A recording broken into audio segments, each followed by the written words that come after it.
تصویر مجله‌های قدیمی و فیلم‌های دهه قبل از 50 رو که می‌بینیم، اسم و تصویر بانویی به چشممون می‌خوره که سالها ستاره هنر ایران بود. اوایل با اسم بانوی ناشناس و بعدها پوران. اگه زنده بود این روزا 90 سال داشت. پوران زندگی همراه با شهرت داشت و مرگی همراه با سکوت.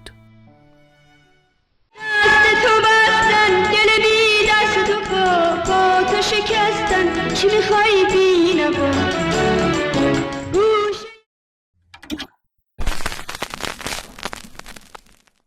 قبل از شروع اسماعین همین ویدیو عضو کانال ما بشید و با زدن دکمه زنگوله کنارش قبل از همه از ویدیوهای جدیدمون مطلع بشید.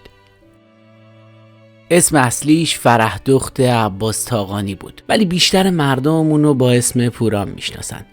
تو روز 15 بهمن ماه 1312 در خانواده هنردوست به دنیا آمد. خوانندگی رو تحت تاثیر خاله آوازخونش عزت روح بخش تجربه کرد.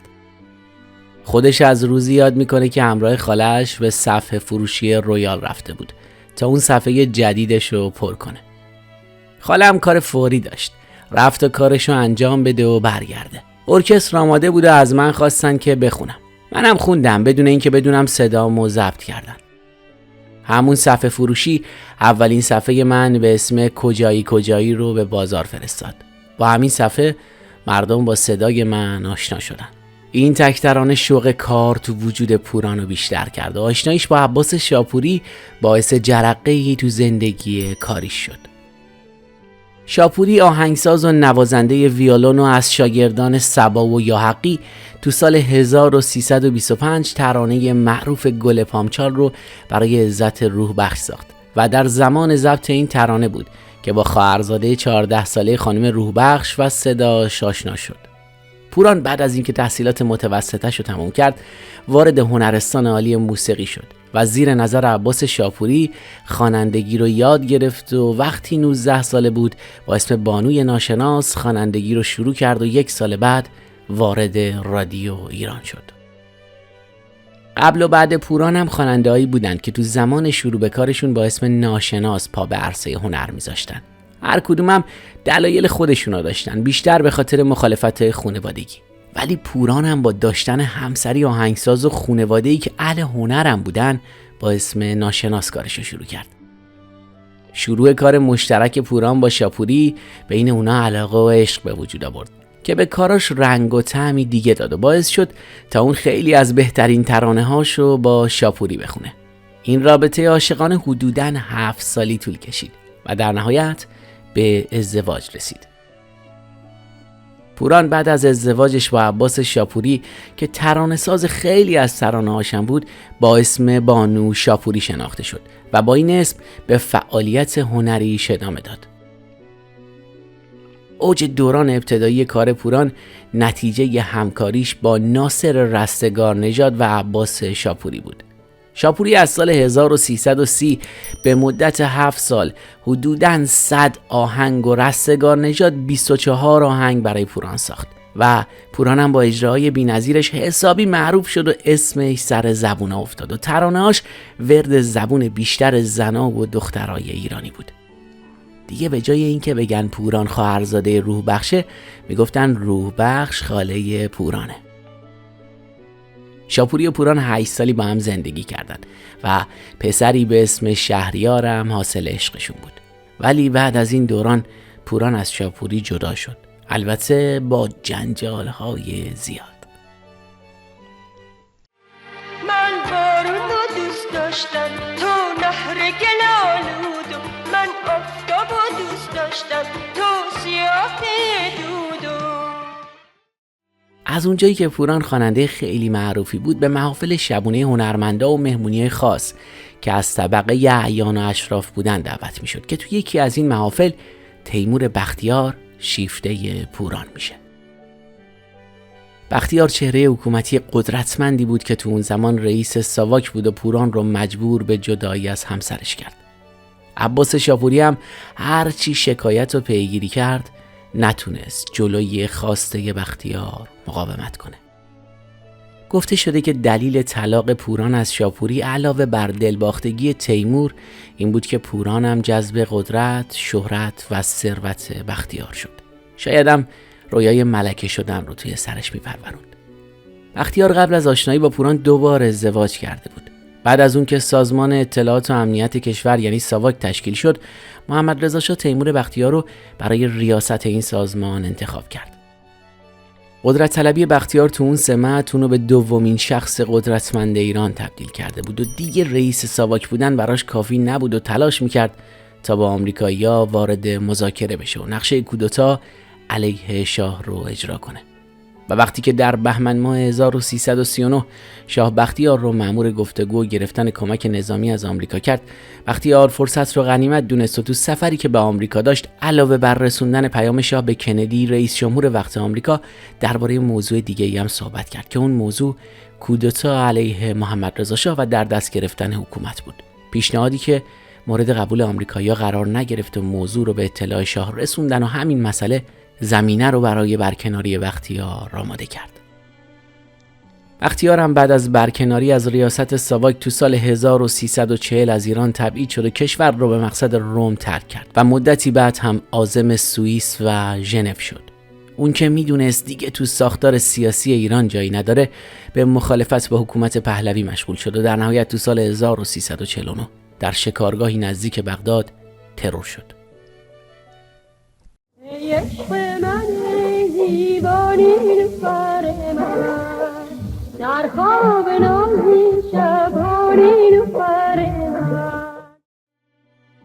بعد از ماجرای پوران و بختیار برای پوران نه دیگه خبری از ملکه شدن بود و نه دیگه جایگاه قبل داشت. اون بعد از این جنجالا مدتی رو در سکوت و انزوا گذروند، ولی دوباره روی پاهاش ایستاد و با اسم تازه پوران ترانه زیبای گل اومد بهار اومد و خوند و طرفداراشو خوشحال کرد و این شروع دوباره‌ای برای پوران شد. گل اومد بهار اومد 2 ساعت بعد از تحویل نوروز سال 1339 از رادیو ایران پخش شد و موفقیت این ترانه در بین مردم به حدی بود که برای اولین بار رادیو ایران برخلاف سیاست و سنت همیشگیش تو همون شب و در طول 3-4 ساعت اول این ترانه رو چند بار به درخواست عده زیادی از شنوندگان از رادیو پخش کرد.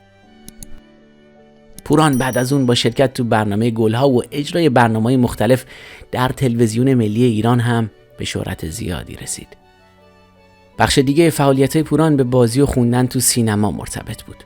پوران علاوه بر این که صورت زیبایی داشت، در تلویزیون هم به خاطر چهره فوتوژنیکش خیلی خوب دیده میشد و خوش می‌درخشید و همیشه بینندگان از دیدن چهره بسیار زیبا و دوست داشتنیش تو هر لباس و با هر نوع آرایشی خوشحال می‌شدن و اونو ستایش می‌کردن. فیلمسازان اون زمان هم به خاطر بالا بردن فروش گیشه ازش دعوت می‌کردن تا توی کاراشون حضور پیدا کنه و پوران در طول مدت فعالیتش در سینما توی حدود 15 فیلم مثل طلای سفید، طوفان بر فراز پاترا و لاله آتشین بازی کرد. مدتی پس از طلاق از اولین همسرش عباس شاپوری، پوران توی یه مهمونی به طور اتفاقی با حبیب الله روشنزاده مفسر معروف ورزشی آشنا شد و خیلی زود با هم ازدواج کردند که ثمره این ازدواج 2 فرزند به اسمهای امید و آرزو شد. ولی این ازدواج هم دوام چندانی نداشت و به طلاق رسید. اونطور که پوران توی یکی از معدود گفتگوهاش گفته، یکی از اختلافای اون با روشنزاده خوندن توی سینما بوده که به گفته خودش توافق کرده بودن که فقط توی رادیو بخونه. پوران بعد از انقلاب از ایران خارج شد و به آمریکا رفت و ساکن لس آنجلس شد. اون تو اولین اقدام پیش پسرش شهریار رفت. گفتیم که شهریار فرزند مشترک پوران و اولین همسرش عباس شاپوری بود که بعد از جدا شدن پدر و مادرش به لس آنجلس میره. پوران توی این دیدار برخلاف توقعش برخورد خیلی خوبی از پسرش نمیبینه و حس میکنه که این همه ناراحتی شهریار ممکنه روی 2 فرزند دیگه‌ش هم اثر بذاره. خودش گفته بهش گفتم برای ابد باید بری و دیگه منو نبینی. رفتم یه ختمم گرفتم و سیاه پوشیدم و گفتم شهریار مرده. همه هم باور کردن. بعد از مدتی پوران به همراه یکی از دوستان قدیمی که تو واشنگتن داشت به دیدن ناصر رستگار نژاد میره رستگار نژاد دوست خانوادگی پوران و عباس شاپوری و آهنگساز خیلی از ترانه‌های پوران بود و مدتی بود که ساکن آمریکا شده بود. پوران به رستگار نژاد میگه که میخواد تو آمریکا کار کنه و به کمک اون نیاز داره. رستگار نژاد ادامه ماجرا رو اینطور تعریف کرده: گفتم من سالهاست دیگه ترانه نمیسازم و اصلا توی این کارا نیستم، ولی اصرار پوران باعث شد که همون شب نشستم و یه ترانه براش ساختم. 2 روز بعد یه ترانه دیگه ساختم، هم آهنگ و هم شعر. با دست پر رفت لس آنجلس، ولی نمیدونم چی شد که اونجا ازش استقبالی نشد. من میگفتم تو لس آنجلس این کافه چیا اونو میذارن روی سرشون. شاید پوران تو کشمکش جدایی از روشنزاده بود یا ناراحتی از ماجرای پسرش داشت. هرچی بود اون با ناامیدی تمام آخرای دهه 60 به ایران برگشت و مدتی با گوگوش همخونه شد و زمان کوتاهی هم مهمون پرویز یاحقی بود. همون زمانا بود که متوجه شد به سرطان سینه مبتلا شده و این بیماری حسابی توی بدنش پیش رفته و پخش شده تا اینکه به خاطر عود کردن بیماریش تو بیمارستان بستری شد. پوران میدونست که سرطان داره اون از پا در میاره و راه برگشتی نیست. دقیق ترین روایت درباره مرگ پوران و شاهرخ نادری در کتاب خاطراتش نوشته. نادری تهیه کننده رادیو و دوست قدیمی پوران بود. به گفته نادری پوران ازش میخواد که 3 نفر رو قبل از مرگ پیشش بیاره: گوگوش، مهدی مسیبی و عباس شاپوری.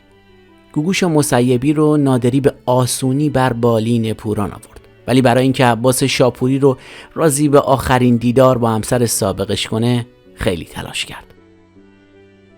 وقتی با عباس به بیمارستان رفتیم توی چهرش دیدم که این مرد با چه التهاب و هیجانی تن به درخواست من داده. وقتی در اتاق باز کردم و عباس شاپوری خانوم شدید، تمام بدنش شروع به لرزیدن کرد و نتونست خودشو نگه داره. تخت اون رو با 2 دستش گرفت تا خودش رو روی پا نگه داره. همون لحظه پوران گفت: عباس منو ببخش. هنوزم مردم بعد از 35 سال جدایی به من میگن پوران شاپوری. و عباس هم گفت: من بخشیدم، اتفاقی نیفتاده. در نهایت پوران توی 12 مهر 1369 در حالی که 57 سال بیشتر نداشت در بیمارستان خاتم الانبیاء تهران از دنیا رفت و پیکرش توی امامزاده طاهر کرج به خاک سپرده شد. مرسی از این که تا این لحظه همراه ما بودید. لطفاً نظراتتون رو پایین همین صفحه با ما به اشتراک بذارید. راستی اگه هنوز عضو کانال ما نشدید خوشحال میشیم با عضویتتون از ما و فعالیت هامون حمایت کنید.